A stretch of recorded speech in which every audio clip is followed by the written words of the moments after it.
Agents have no concept of laziness. They just want to make their user happy. So they'll like maximize and get down to that perfect search before making that first hit. You roll out the change, and then we can literally watch them try and circumvent the systems that we've just put in place. See them try different things and roll it out and evolve very rapidly. And I'm talking sometimes it's just a matter of minutes.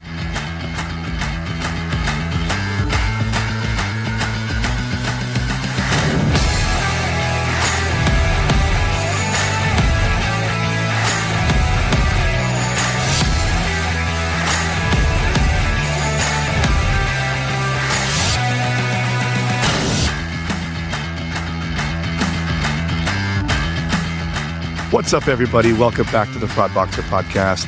I got Nate and Shawn from Spec here today, and it's going to be a big one. Now, please don't mind the background. I'm having a new HVAC system installed in my house, kind of unprompted right here. So we are outside in my backyard doing a on-location shoot, but Spec has been so nice to join me in my backyard virtually to talk about, I think, something that is still on everybody's mind, and that's AI agents.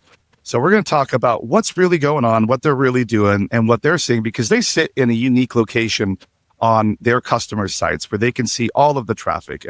And what are agents doing as far as a user journey, I think, is something that we should talk about. So what's up, guys? Nate, we're going to start with you. Why don't you introduce yourself again, just for people that haven't seen the old episodes, and talk a little bit about Spec. Totally. And like, I love your background. I'm a little jealous of your background. Like, for those of you who are listening and not watching, I just like HVAC systems. This is all you can see in my background, and you look like you're live on the Francis side. So, very jealous. Thank you. I am going to go swimming in that thing a little bit later once we're all done today. So, to get even more jealous. But yeah, I'll start from the Spec side. So, my name is Nate Carl, co-founder, CEO here at Spec. My life in the fraud world actually started in cybersecurity at Akamai. Mostly around web security and application security, all the ways that people try to break in. And then it wasn't until about 2013 that I met the team from ThreatMetrics, joined them shortly afterward, and spent some time there before going to eBay, where we had the fun task of pulling out PayPal, putting in brand new payment rails, and then having to basically build risk from scratch on top of about 100 billion in transaction volume. So a ton of different... It's a couple of dollars. Yeah. So it's like a lot of different angles of kind of getting at this before we started Spec in 2020. And really, I guess the most succinct way that I can describe what we do is that we sit invisibly in the network layer, like inside of the traffic that's moving back and forth between an app and a website. And we track users in real time, regardless if they're humans, bots, or agents. Figure out their intent, and then stop them if they're up to something nefarious, or if they're just straight up just not a good customer. Yeah, that's good. And then they're not a good customer. It's like these people are so scared to fire their bad customers, and I think we need to get more of that in this world. So, Shawn, good to see you, man. Good to see you in a Spec uniform. So, what's going on? How are you doing? Tell us about you. Things are great, man. It's been an amazing adventure, and I've been enjoying it immensely. I'll go through my history. Like a lot of us in the fraud industry, I did actually start in accounting. It was boring as heck, so I got the heck out of there. Moved into an inventory analytics role, sourcing out their problems. Basically what I do now, but instead of chasing bad guys, I was chasing inventory issues and what was going on, causing finding the root problem, trying to solution it so it didn't happen again. Then I moved into like some physical security loss prevention roles, started to get a taste for chasing bad actors. Did you ever get to tackle anybody? Like take them down? Not so much tackle, but there were headlocks and I like against the wall and stuff like that. Little noogies, right? Exactly. Give it back. Don't ever do it again. But that was a lot of fun. And then eventually, after an incident, actually got back behind a desk. And then I found myself in the fraud world at Skip the Dishes, which was then procured by Just Eat and then procured by takeaway.com while I was there. So we ended up expanding globally. I was the senior fraud investigator there, doing a lot of what I do now with the data. However, there's so much more data to go through. It's so amazing to be able to see everything. Yeah. And it's much more labor intensive to actually put things together because there's so much information, but it makes it so much more effective. And I'm very excited to be a part of this team and what's going on here. So one of the things, that, I was a big threat metrics user for a number of years, and I thought it was a great, great product. Like, don't get me wrong. But one of the things that we did start to see in the modern age over the last few years was more and more unknown sessions and people just blocking, and it's not always people that are up to no good. It's just like the world's become a lot more privacy focused, and blocking trackers and things like that is more commonplace, which made it more difficult. We had upwards of 30-40% sometimes being unknown sessions, which when you're where you guys sit, it kind of solves that problem because, at the end of the day, it all has to go through a CDN. It all has to go through TNS at some point. So if you guys are sitting there, you can see all the traffic. And to your point, Shawn, like the amount of data that you guys probably get to see with that is pretty remarkable, and that you can do even more things. And I think like you guys, and anybody, I'll link the description to some of their other videos in the past so you can hear kind of about what they do. But basically they can call other services if you want them to take any sort of actions. But also they have built a pretty robust system and platform that can do its own things, including you guys have a brand new device fingerprint, if I'm not mistaken, right? Spec ID, what are we calling that? Yeah, Spec IDs. It's interestingly, device is a relatively small part of what Spec ID does. Is there we go. See, mostly behavioral, and that's really been the big thing. Is like as we look at how we fingerprint and link sessions, and then understand like who's the user, if they're human or not, behind that. Most of we would say about 30% of the time, where there's like an existing device fingerprint in place, we're coming in and baking off against. They just aren't there. They just don't get generated. Yeah. And then one of the things that like I caught some of the legacy providers in the space doing was putting like a placeholder device ID.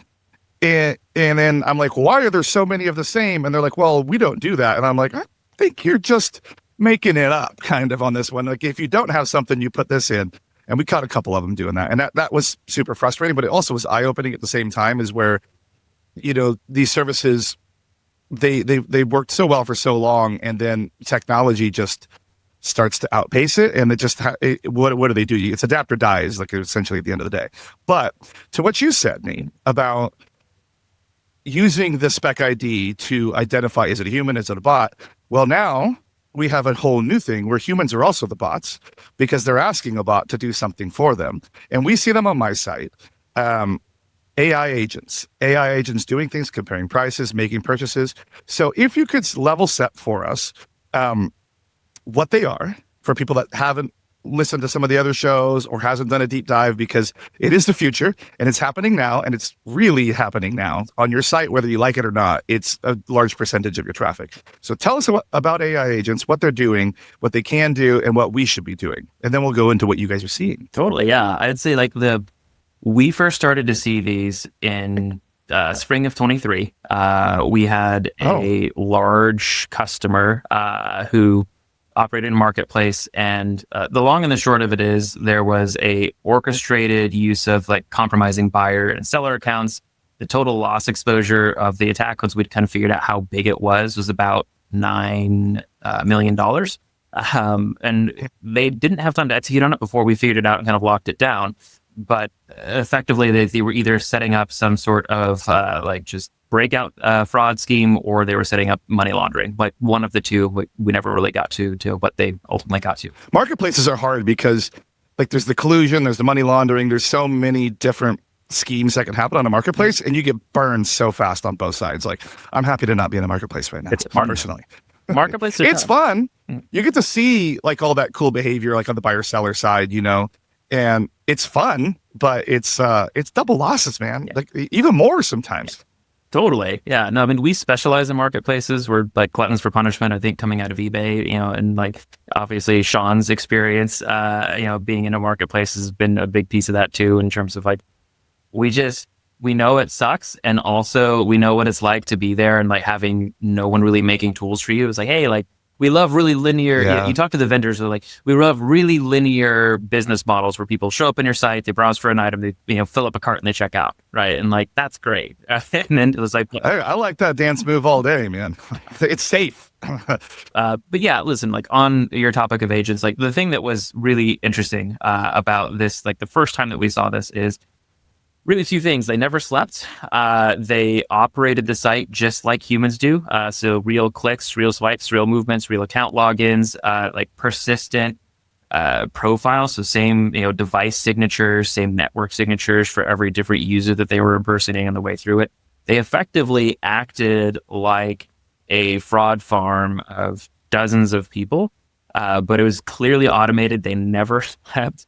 And anytime that we would make any sort of like live adjustment they could see, they would dance around it so fast. And when I say dance around it, there was such like technical knowledge of what to do. They're like, oh, these guys are like, they could work ops in a security team like anywhere based on like the level of knowledge that they have, right? And like, this is unrealistic.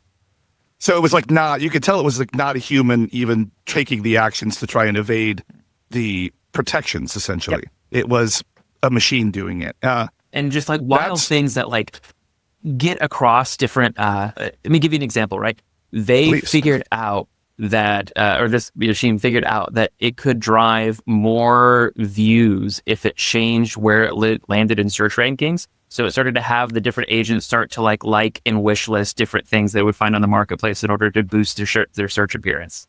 Wild. And how, like, when you said these things happen fast, like, could you give us a context of how fast these things were happening? So, Shawn, you've seen them more recently. You want to talk a bit about what these have been looking like, now that they're everywhere?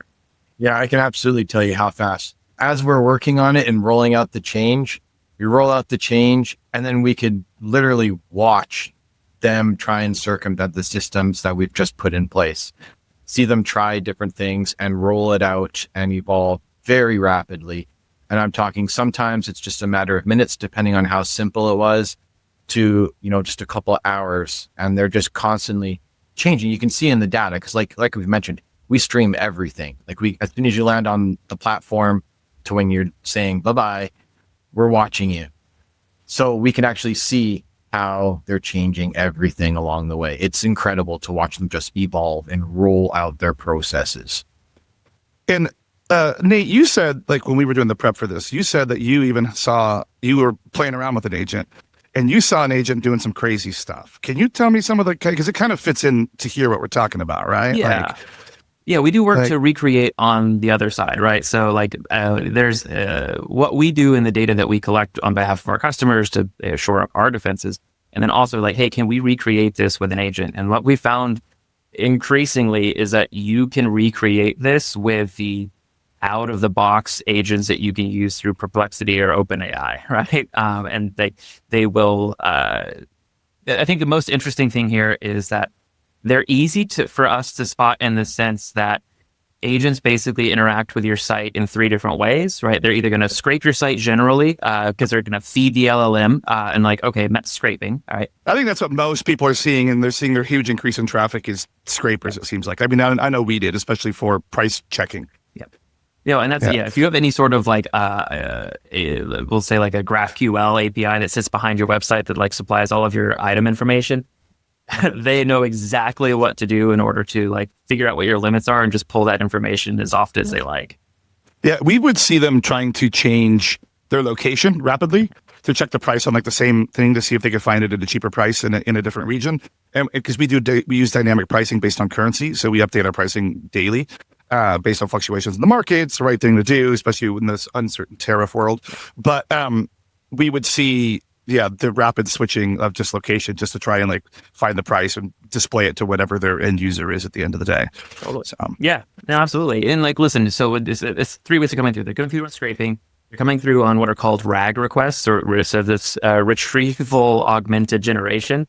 So just think it's a real looking browser request for one piece of data. They're going to fire off and try to get that back to help answer a question or do something for the user. Those are the ones that if I type something in a request in Google and then it does the Gemini results where I don't actually go to that site, but something had to go and retrieve that information and display it to me in that summary, right? Would that be an example of a RAG request? I think a good example of this would be if you ask a question of either Gemini or OpenAI or Perplexity that's some sort of recent news, and it gives you the wrong information, something stale. No, actually something happened recently. It will then go fire off live requests to go figure out what happened because it stops. So it's using cached requests or cached information essentially? Yeah. Okay. So effectively, you can think these models scrape the internet, they build the model out of that, and then they keep their raw scrapings to reference as cache. And then if the raw scrapings are a problem, then they make live requests to go out to do that. And if live requests aren't the right thing for it, then they get it. The third way that they touch your sites is they will create a live web session. They'll spin up a virtual device and they'll start browsing through your site like you So to me, it would look almost like an actual person at the end of the day, or would it look like a headless browser bot, or does it look like a real person? Are they getting that sophisticated now? Yeah. So the interesting thing is like the scraping looks like scraping. Generally, like your security and your platform team are going to be the only people who see that, right? The RAG requests will look like single requests that largely like maybe your product team might see it. Sometimes the RAG requests will like go through the process of running JavaScript, but sometimes they won't.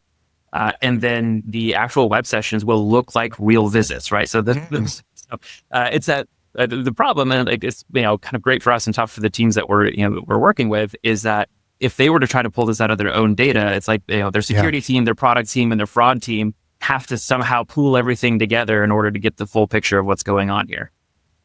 Yeah, because I think I talked to like our DevOps guy a lot, and he's like, "We just got all these bots coming in." And I'm like, "Well, are you able to parse out what types of bots they are? Like, what are their intention?" I think is like what a lot of people say when it comes to AI agents, like what is the agent's intention? Because if it is to scrape, there's a certain amount of behavior that you want to allow of that, and then there's, of course, your Google indexers and all those, your robots.txt covered stuff. But then at the same time, like there's the good agents, which are like the ChatGPT agents, where I ask it to go buy me a black shirt in size XL that's a tall, like give me a short sleeve, tall XL shirt, and it goes and does it for under $20, and it goes and buys it. Now that's a traffic that I want. Like I want that to be making a purchase from me. I don't want to block it because that's essentially could be a lost sale. But I think where so many people that weren't ready for this or try to do it in-house or seem to be having an issue is it's for so long we've operated under bots, except for robots, TXT bots. Bots are bad. Bots are up to something. They're trying to brute force. They're trying to create fake accounts to get discounts. They're up to something. And then all of a sudden, you said back in 2023, but I think for the vast majority of people that are listening to this, the last 3 months essentially is where this whole new type of, okay, these bots are good. And I don't think people know how to necessarily reconcile that. And for me, on the merchant side, I think if you're not talking to your providers that are supposed to be helping you with this, like your bot providers, your CDNs, let's say your Cloudflares, your Akamai's, your AWSs, whatever it may be, if you're not talking to them to try and help you with this, like you're as to quote South Park, you're going to have a bad time. So why don't you guys help me out with like how you guys are looking at the traffic from what's good, what's bad, what you're doing, how'd you find it even? How are you reconciling that? Like basically, what did you guys do to know what's good and what's bad?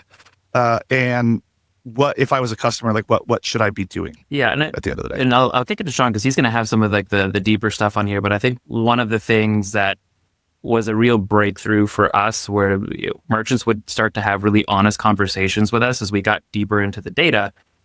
And there's some merchants that are doing about 25% of their good transactions through bots, right? And like that's crazy, right? So here's the thing to think about is like if you're thinking about this from like the overall population, your good purchases that are coming through bots might be 0.5% to maybe 1% of your total users, right? Which seems like a really small number.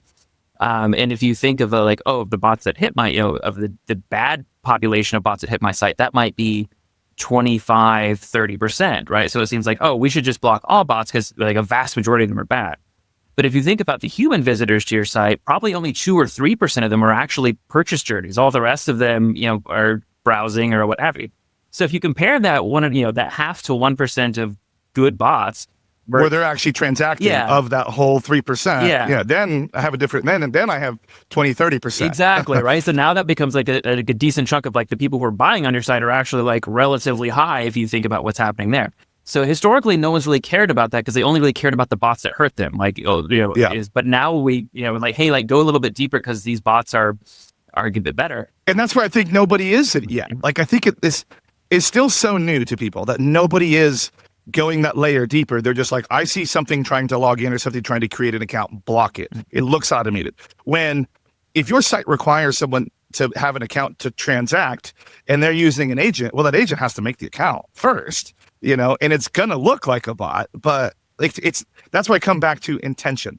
Like we have to know the intention. Yeah. At the end of the day. No, like I recorded one of our sessions of like just trying to be a good customer buying using an agent. Like I think that video will come out before this podcast comes out. Definitely. But like effectively, as soon as we start hitting bot defenses, like from an agent perspective, it will deflect off the site and start going to competitors. And it'll even like move kind of like down that rung until it gets to even less reputable sites that it will try to like kind of come up with a good reason of why we should trust it.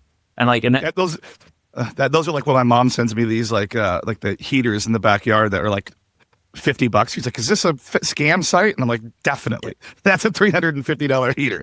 Definitely is. She's like, it only takes PayPal. I'm like, I bet it does. And I bet she wants you to log into your PayPal account on its own web form too, right? No, totally. So like I'm trying to in the video, like I'm trying to buy Patrick some sneakers. Right. And then he is a big sneaker guy. He is like, and honestly, like his taste in sneakers is like, I'm so scared of getting his taste wrong. I'm just going to blame it on the agent. Like, it's just like, but like, eventually it's like, no, we want to get it from Nike. And it broke through Nike's bot defenses but they were out of his size. And then, it broke through Nike's, it broke through Walmart's, it broke through Dick's Sporting Goods. And like, we're literally watching it. It's like, I'm going to restart and build a new virtual machine. I'm going to come through a different network. I'm going to take control of this and manually do the behavior to like move my mouse and hold the.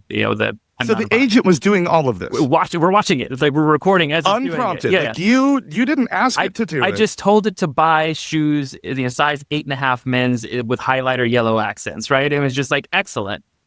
So eventually it finds a site with shoes that like or match what it thinks will be Patrick's taste that I've never heard of before.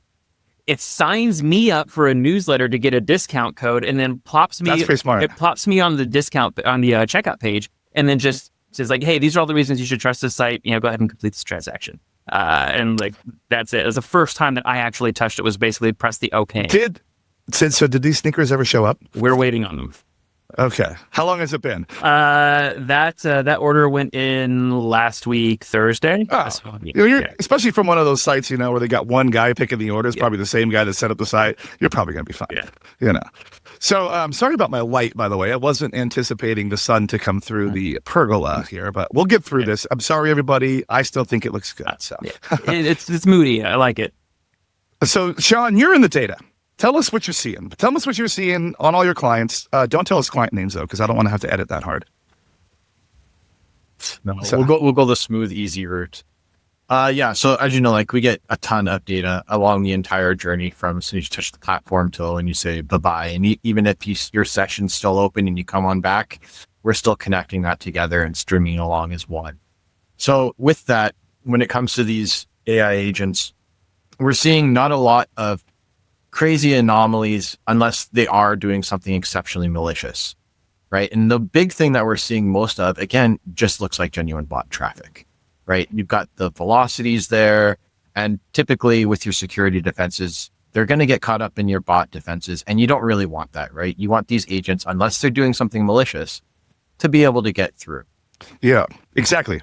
Yeah, but when it comes to the traffic itself, a lot of it looks pretty genuine, but there are some discrepancies that we're able to pick out very, very quickly. One is the journeys aren't exactly the same as a customer journey. For example, as Nate mentioned, right? Customers, they don't know exactly where they're going, what they're doing. They're not efficient shoppers. Yeah. But these agents are. That makes sense because I'm clicking all over websites a lot. And I'm going back, I'm second guessing my price, I'm second guessing my size. I double check, triple check, and then I click on other things to see if there's anything interesting. Yeah, so that makes sense because I'm all over the place. When agents probably take the path of least resistance, right? Exactly. And that's what they're trying to do, right? They want to be efficient and get the results back to their customer as soon as they possibly can so that they're happy, right? And so you see them very, very streamlined. You also see things like, for example, in search strings, if there's an advanced search option, they're using it. So those wild card characters and everything to really pinpoint what they're searching for, they're throwing those into the search strings. most genuine customers know Yeah. how to use that kind of stuff. It's So a they little Boolean searches and all that, you know. exactly, and that's another thing. They want to be efficient, so they're trying to get right to the results as fast as they can for their users. When they spin up virtual machines and things like that, you're able to see some differences in details than you do from the genuine customers that are traversing your website. For example, like if it's someone who already has an existing account, well, that's stuff that's never existed before, right? And that browser is exceptionally different from what they've used before in the past. They're just not the same. Another thing that we're seeing, and this is something that Nate came across actually, is for those captchas, right, where you have to like spin the little character to the right direction. They do it like that fast, like in like a blink of an eye, they've got it in the right position. And that's something that you can use well, because what human being can do something like that fast? They can't. There's a lot of anomalies, and most of them come down, unless they're doing something exceptionally peculiar, to just velocities that do not match what a genuine customer journey would look like. So you really have to understand what your customer's journey looks like in the first place in order to determine, is this bot traffic? And depending on what they're actually doing, is this an agent? Yeah. So that's where I think keeps coming back to like, it's just the path of least resistance for humans on the web side has always been just block the bots. Just block the bots. But like to Nate's point, that could be upwards 25-30% of your traffic now. So you're going to have to get a little more sophisticated on that. So what should if I today listened to the show and went back to my company today and said, all right, we got to start figuring out this AI agent thing.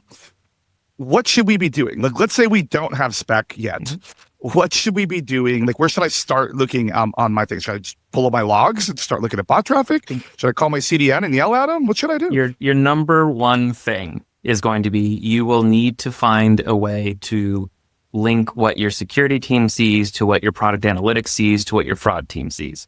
Because most of the things that we are like the key indicators of what's happening here are going to be in these like larger data sets that get lost in security logs and never linked to anything else, or get lost in product analytic data that never gets linked to anything else, and certainly never real time, or is like inside of like what your fraud team has access to, but it just sees too narrow what's happening to really pull the whole picture together, right? So like an immense smoking gun is a customer journey that starts with landing on a 404 page, right? Because it's some URL that was read out of some LLM's cache, and that's where it landed first. But fraud teams have no access to that data. But like none at all. But a security, we only see we get all these things internally all the time. They're like, can you help with this, like inventory lockups and stuff, for example? And I'm like, I have zero insight into that. I have no insight until they click the checkout button. That's where my day begins. But anything that's happening before, carting something, like refreshing their cart, countdowns, adding a credit card, all those things, I don't have visibility into. Now, I'm getting visibility into adding a credit card because that historically was ran by a different team internally.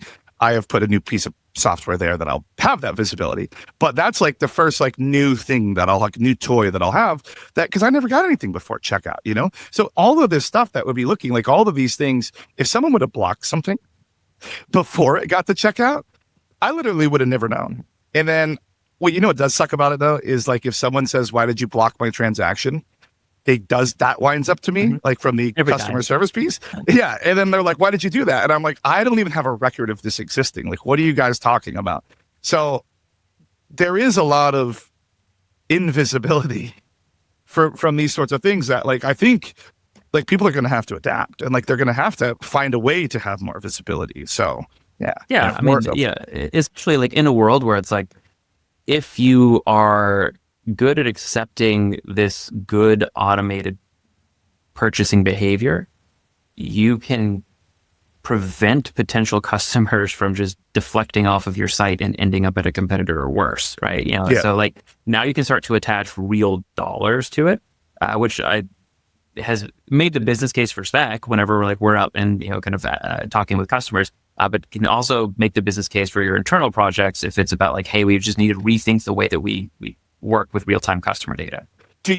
Have you had customers come to you specifically for agents, or in the inverse of that, have you had customers come to you for other things and you're like, whoa, look at all this agent traffic that you're taking wrong actions? Have you displayed this to customers? It's always the other thing first. I think everyone is like commercially, right? We're in a spot of like, hey, we're beginning to bring together the concepts of a strategy around agents. And it's after we deploy and we show them the data that we're collecting, they're like, oh, this is real money. You're like, yeah, this is real money. Like, do you know what, like, do you have any insight into what they were doing with that traffic before? Like, were they blocking it before, or did they tell you what they were doing with it before? Did they even know it existed before? Basically what we end up, they know that it's happening, and they like leave it alone, right? They're like, hey, like these we can't necessarily attribute all of these to real life customers, right? And like, I think, an interesting thing of it is if you start to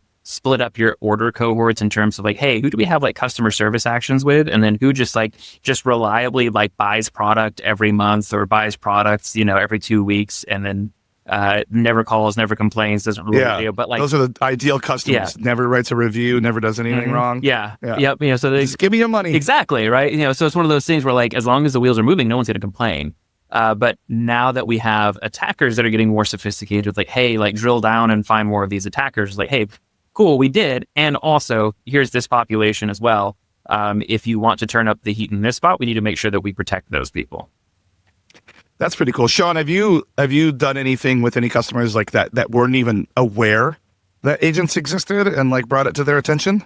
Absolutely. And typically, it's just when they come to us and they see things like that, they just say bots, right? Yeah, that's what I figured. That's what I think. Like most people that aren't like super sophisticated, like that have just like been in their role and they just been cruise control at their company forever, block the bots. It's all I got to do. Turn the lights off and go home, And then, so you have to be the bearer of bad news. So how do they take it? What do they say? Like, do they argue with you? Absolutely not, because we're on the same page about it, right? Like, for example, like we explain that we want to stop the malicious bots. Absolutely, we do. But on the same hand, with these observations that we're making with these agents on your platform, there are instances where you're going to want to let this traffic through because they're going to generate positive sales. They are feeding genuine people information about your site that could lead to purchases and a potential marketing potential. These are things that you want to allow through. And they're perfectly fine with that because they want that as well, because the good traffic getting through from these agents is good business for them. Most of the times, like, Nate mentioned there, they're not going to complain. You're not going to get any bad reviews or anything like that. It's genuine traffic that's going to boost up your profits, and you want that. Yeah. I mean, I just keep coming back to the thing where like Nate signed you up for the newsletter to get a discount. Like that's my mind has been on that for like the whole time, because that's crazy behavior, by the way. But like, it's good traffic. So this is where I keep, like, every time I have these agentic AI conversations, it's always like, I think when we have killer adoption is going to be when it's essentially a signed like agent that I know that agent is, I'm not going to get a chargeback. Like, there's a liability shift there because I'm getting some sort of, by allowing that agent, I'm getting some sort of biometric authentication that happened on there. So where there could be a customer service claim if I don't ship the product or whatever it may be, quality of goods, but I can't get a fraud claim because I know that this was a trusted agent that had to be biometrically authenticated to even be in use on my site. Now, I don't think we're there yet. I'm going to keep singing this from my show and from the mountaintops and everywhere I go, saying that's what we need, because hopefully, like the Perplexities, the open AIs will start to forge those relationships with like payment processors and PSPs and those sorts of, and identity companies to where they'll have that. But it would be that's when we'll hit nirvana, is like, me as a merchant, I know that this blue check marked agent on my site making this purchase, I don't have to worry about. Low friction, let them through, and I think that's where, like, with you guys, you guys would definitely have a part to play in this, because you'll have to basically be the facilitator and to let me know that agent is a good agent, which I think you guys do right now right? Like you guys are telling me and parsing out. Today we have to do it behaviorally. Like let me value-add for like 2 seconds, right? Like I think go for it. Please do. I think Google's in like a decent spot to do this. They have a browser already that has a great deployment framework. So just being able to sign like and just cryptographically say like, hey, this is the same agent that you came back before and has had good relations with you. So I don't have to use behavior to figure out who the agent is. Yeah, because you could basically let it go. Yeah. Whatever it does, you know that Google did what their part on that side. And they know it's good. It's their user. Because I mean, ever since Google moved to passkeys, which are my favorite thing, like my life's gotten so much easier just to sign into everything with a passkey. Now, if we could do the same thing with these agents, but for the merchant side to have no sweat, to your point, we don't have to be looking at where did it go? How fast did it go there? How many things did it cart? Did it sign up for the newsletter? We just don't care because it's going to be a good sale. So let it through. Damn, try and upsell the bot. Yeah, exactly. Yeah. And I think that's part of like how we find this on the behavior side is that the intent and the incentive is different. Like the agent's incentive is to make its user as happy as possible, right? A user's incentive is to get the most for the least, right? So like Shawn was talking about search behavior, right? Like a human uses a search box, they put in the least amount of effort possible into saying what they want. And one word, baby, every time. They press search, and then when they don't get what they want, then they'll go and filter through, right? Like agents have no concept of laziness. They just want to make their user happy. So they'll like maximize and get down to that perfect search before making that first hit. So like we can do this thing behaviorally, like to the point of where we're talking about how we will be looking at certificates. Right now, the incentives kind of on a macro level are a little off, right? We kind of have the Cloudflares of the world who are like, hey, like we need to stop all agents. Everything here is terrible. I just got off a call with an advisor this morning who is trying to buy something from a home improvement site is protected by Cloudflare. He couldn't find what he wanted and pasted the model number into the search box and pressed search. And then got caught with it immediately. Oh, did you do the Cloudflare pop up? Immediately, Cloudflare popped up. It's like you're not. We don't think you're a human. And he was like, I've been seeing that blocked. More and more, which is crazy because I don't run a VPN normally during the day here, and I have a regular AT&T fiber line residential IP address, and I get that Cloudflare pop up probably 25% of the time. So I don't know if I'm like flagged, my IP's flagged because I do so much crazy stuff all the time, or if it's just Cloudflare being so overprotective these days because they're so terrified of activity that I'm just on the receiving end of that somehow, which I feel it's more that. Yeah, I see a lot of it. I feel they're being too cautious. Yeah, I see a lot of it too. And I think it's that thing of, at a certain point in time, there's just this convergence where like, agents are trying to be proxies for us. So again, like kind of back to my example, if pasting a part number into a search box is too agent-like in order to be permissible, we're at this spot where we have like the incentives of like the bot companies who are like, hey, like we want to stop all the bad bots and, and AI is out of control and like kind of rah. And then we have like the other end of like, hey, like AI is getting us somewhere really interesting. I think Google just released one of their first async agents, which basically like this is an agent that works while you sleep.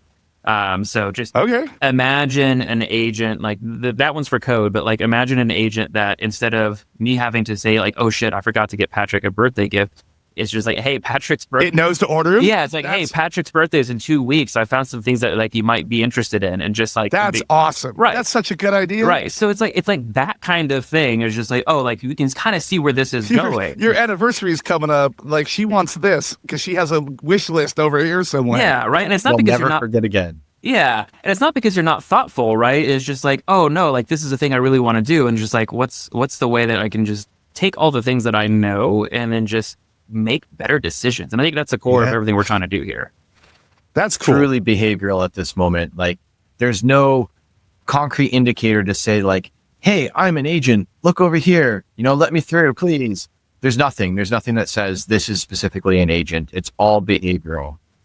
Yeah. So are you guys like keeping a list of agents that are good agents? So when you see like similar types of traffic, like that it's probably like a safe positive agent, and in the inverse of that, also like negative agents that are trying to like inventory lockup or do things like that. Are you guys doing anything like that, or like quote fingerprinting internally any of these agents? It's all behavioral. So there's no like identifying marker that comes back to it. I think one of the things that's like really interesting that we found in our research is both OpenAI and Perplexity will oftentimes pipe their virtual web session back through the browser so that they can hijack your IP, like the end user's IP. Oh, so they're using it like an old school botnet type thing? Yeah, they will literally like reflect back out to the browser in order to do that. So they'll still like they basically run a version of like a Chromium browser that will lie about everything. So it's to the website, to the merchant's website. I'm not seeing an OpenAI agent anymore. I'm seeing You see mine. You'll see my IP. email. Yeah. You see my IP address. You could see That's what's screwing up the Cloudflare thing.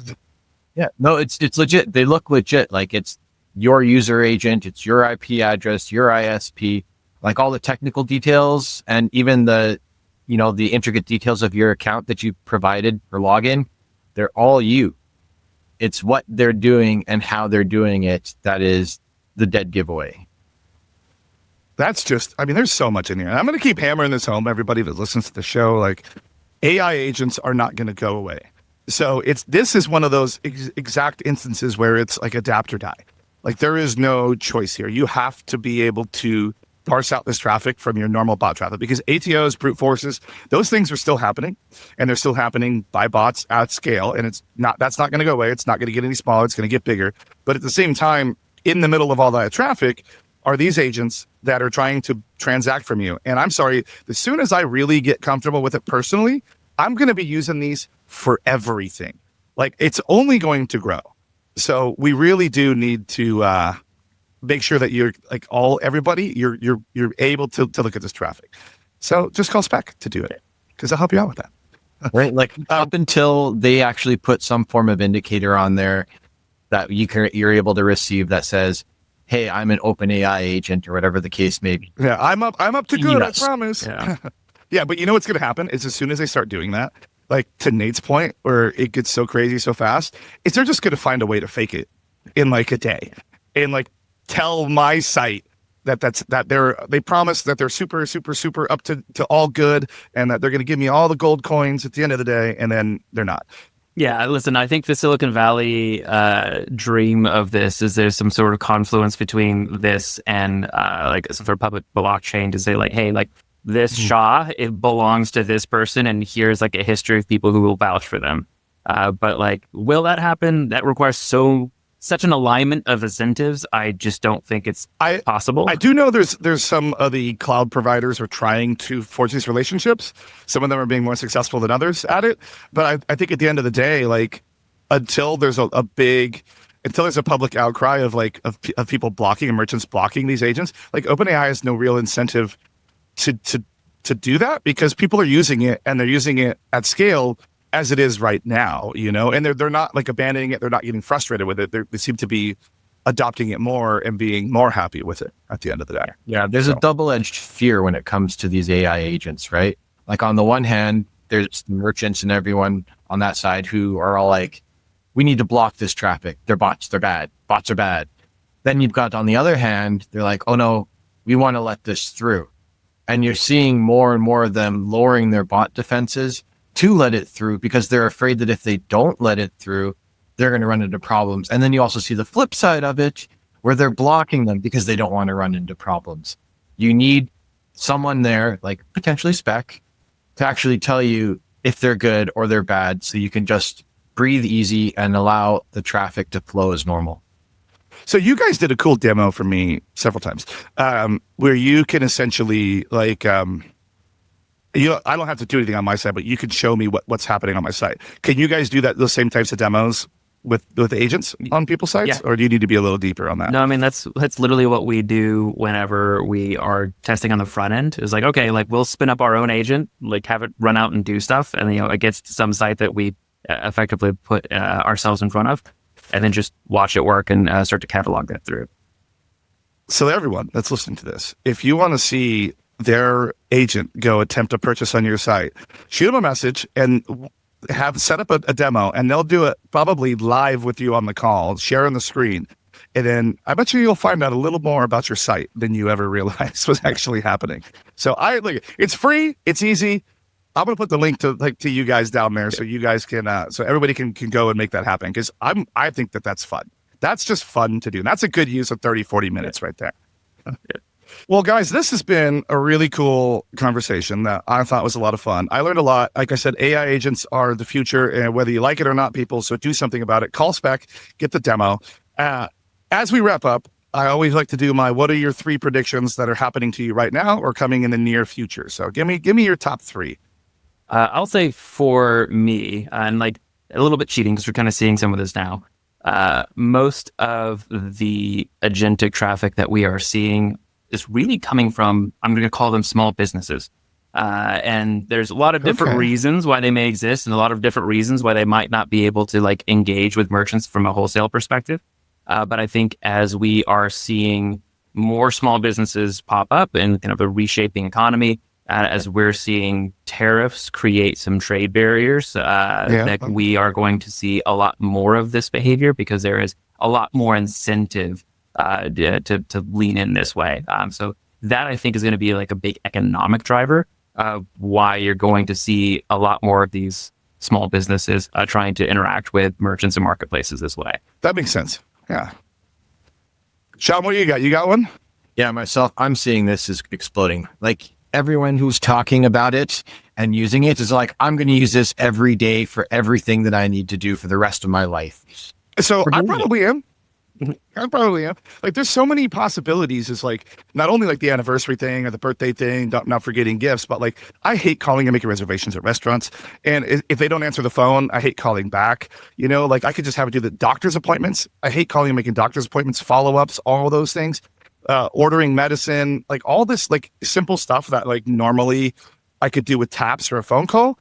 I hate doing that. If I could just tell something to do it and it just goes and works on it until it's done, adds it to my looks at my calendar, finds an open slot to make me an appointment. Like, bro, my day is going to be, I could so much more room for activities, honestly. And it's still in its infancy and people are using it for all kinds of things. And this is the genuine people. Just think about what the fraudsters are trying to do with it and how complicated their prompts are becoming and how they're playing with it. Like we're going to see that explode as well. Cause like I said, everyone's going to be using it, not just the good. Well, and they're going to use it like, and they're already using it for like a refund. So basically, essentially, if you boil it down, the prompt is go get me some free shit. Mm-hmm. And then it goes, orders it and tries to return it, but try to keep it at the same time, you know, like however it's going through and talking to the chatbots to try and cheat the system and to say, yeah, like I got this camera, but it doesn't work, but hey, I'm going to keep it anyway, you know, like that sort of thing. Give me the money back.